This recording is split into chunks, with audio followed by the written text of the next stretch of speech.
Donc là, nous avons donc des bassins hors sol qui sont là, dans lesquels nous avons donc des tilapias et des clarias de l'autre côté.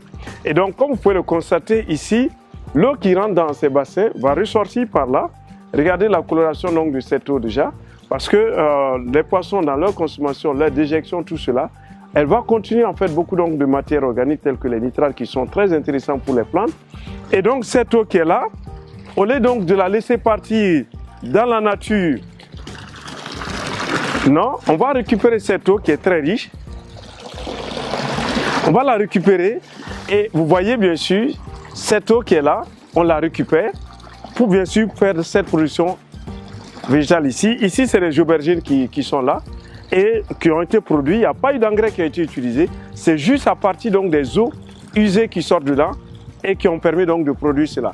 Cela permet bien sûr de diversifier les revenus bien sûr donc des producteurs, ça c'est deux, mais aussi bien sûr la gestion donc de l'eau.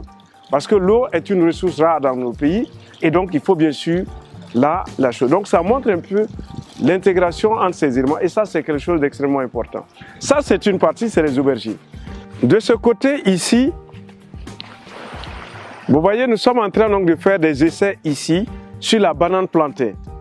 Donc on a reçu donc des éclats à travers des collègues donc de l'INERA, donc du CNRA donc de Côte d'Ivoire et nous sommes en train donc de l'expérimenter ici en utilisant, on va faire différentes comparaisons par rapport à ça pour voir bien sûr comment ils peuvent également produire ces éléments parce que la banane aime beaucoup d'eau et donc il y aura une disponibilité donc d'eau qui est là. Parce que nous avons déjà une première expérience qui est là, c'est la banane douce que vous voyez ici. On peut avancer là, vous allez voir bien sûr tout ce qui se passe à ce niveau. Alors, donc comme vous voyez,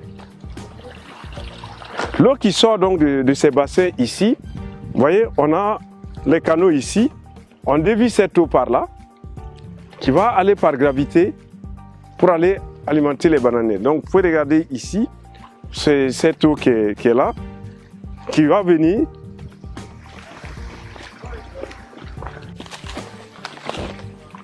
voilà, donc cette eau arrive par gravité là, elle arrive là, et elle va bien sûr être déviée pour arriver au niveau donc des bananiers ici.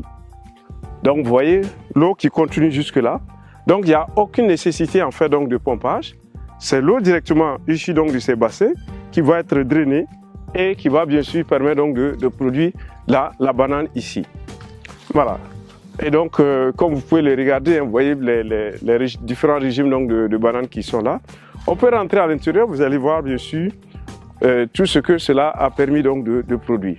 Et donc tout cet espace est produit sans engrais, rien qu'à partir donc de l'eau qui sort donc de ces bassins. C'est pour dire en fait toute les potentialités que nous avons pour produire ces aquacultures intégrées là, production végétale, production de poissons.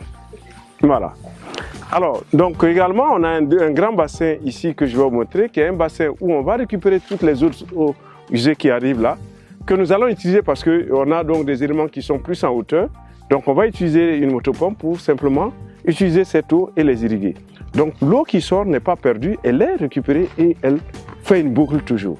Donc en réalité, nous ne perdons pas d'eau.